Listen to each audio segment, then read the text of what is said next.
What's up, fellas? So, back on the goose today. Gonna try to concentrate on wiring all day. That's what I'm gonna do. Well, I lied. Not 100% wiring.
Such a paradise, standing up a mile high. Oh, you fall to give me strength. I can't see a reason to try to fight for meaning, but you give me reason to know I still have meaning. I can feel you reaching. Alright, cross another thing off the list that was really never on the list. Never made it on the list, but cross it off anyway. So, what I want to do is I want to get to wiring this thing. Really wiring some last little touches on the fuel system. That's pretty much it. Then I can fire it up. For the wiring, got to get my go-to tool, the power probe.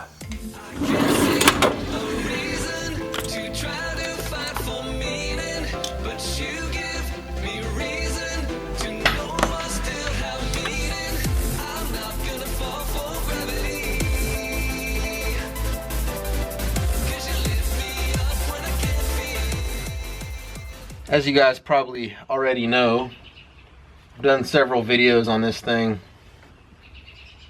and so the car's not powered right now. I've got a battery in it, but it's not hooked up to any of the electrical system that's in the car. But with this thing, I can power anything I want, test it. It's got a ground strap so I can ground the car. And so for right now, the way I've got this thing wired is I've just got ground coming in. We've got a main power coming into all the switches, and then off the switches themselves, it goes through this block where I can tie in any accessory that I need to tie in. So let's power this thing up.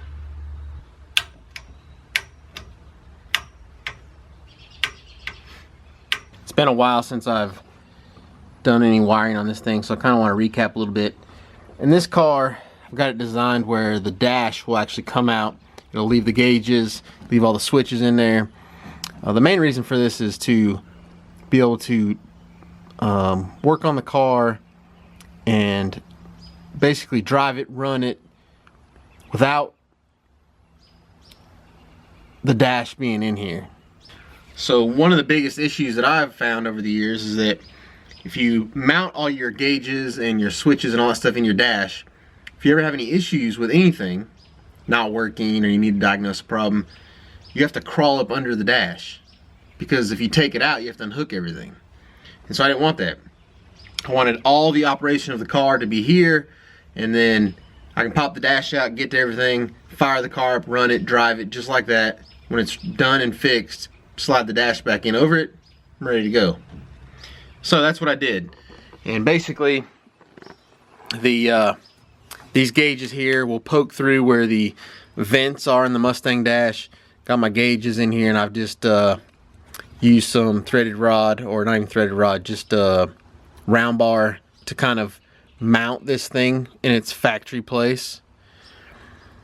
And then I've got a distribution block coming in for ground, distribution block coming in for power, and then each switch itself ties into a distribution block, so it makes it easy for me to tie in components and take components loose.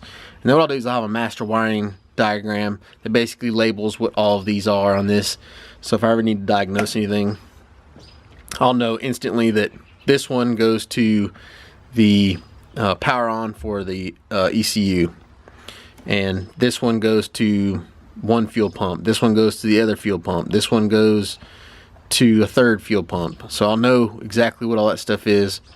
On this particular setup, it's going to have 3 pumps in the tank. 2 of them will be switched, and the third one will be switched by the ECU itself. So you turn the switch on, one pump will prime, and that one pump will actually fire the car up, and then I have the option of turning on extra pumps if that's what I choose to do. Main reason for having the 2 extra pumps separate from the ECU is I think they're like 340 liters per hour pumps. There's no sense in running around with 3 of those on at all times. One will make plenty of power out on the streets. If I'm at the track, I got the boost up, whatever, I can turn the extra 2 pumps on and make some serious power. The other thing is, I like them being separate because then I can test them individually. So if with 3 pumps running, you never know if one pump goes bad.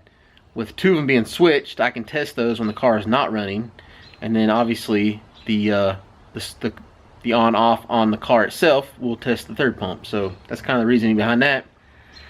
I don't know that I actually need 3 entire pumps, but the fuel hat that I got holds 3, and I think I can make the power I want on 2. The third one will just be a fail-safe in case something happens. So it just works out.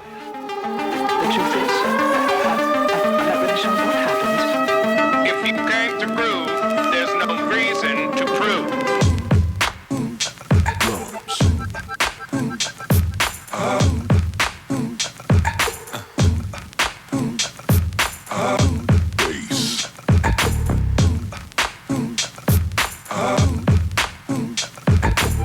And now you've got yourself something funky.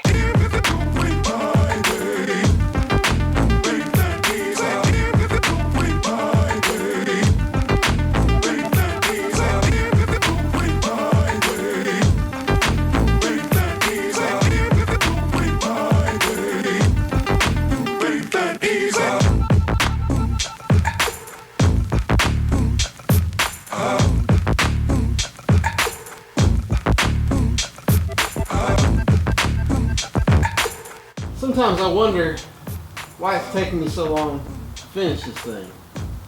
And then it comes to me. I mean, it takes me 4 hours to wire 2 fans. And then you try to film the entire process, and it makes it take twice as long. Been working on this thing for like 4 hours, just trying to get the fans wired. I'm really happy with it. It has taken me 4 hours.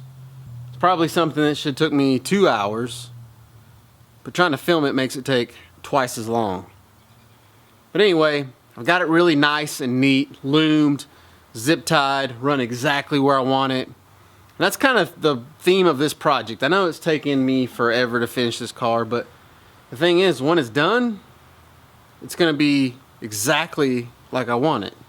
And cross my fingers I don't have any issues. Taking the time now and I won't have to fool with it later. These fans on this car will be running off of the ECU itself. So within the ECU, I can set parameters when I want the fans to kick on, when I want them to kick off. You know, I can have the fans come on at 180 degrees and then kick off once it cools it back down to 140 degrees, so on and so forth. So gonna wire these straight into the ECU, won't have any switches, it'll be just a relay. So once I get in the cab, it shouldn't be that hard. Really, all I'm waiting for under the hood, gotta put a thermostat in it still, and I can put the cooling hose back on permanently. I think I gotta run a couple of vacuum lines and make a block off plate for this idle air bypass. Other than that, under the hood is pretty much finished. Got to tighten up some fuel lines. I've got them loose right now because I want to run some fuel through them. I want to take them loose, run some fuel through them, and get them cleaned out. But once I do that, put everything back on there, tighten everything up good. Now, as far as wiring goes on the inside of the car, I don't have that much left. I got to wire stuff like the trans brake, the main power and ground for the ECU itself. I got to run the main power wires. I got to wire the fuel pumps. So I'm going to have relays in the back for the fuel pumps. So I still got to do that. Mount the battery. I've got the battery tray made. I just got to weld it in. Really, that's about it before I can crank this thing. Obviously, I got a lot of work to do after I get it fired up, but maybe hearing this thing breathe will light a little fire under my... Alright guys, that's it for today. As always, thank you for joining me, and I'll see you guys some more this week. Go do work, son.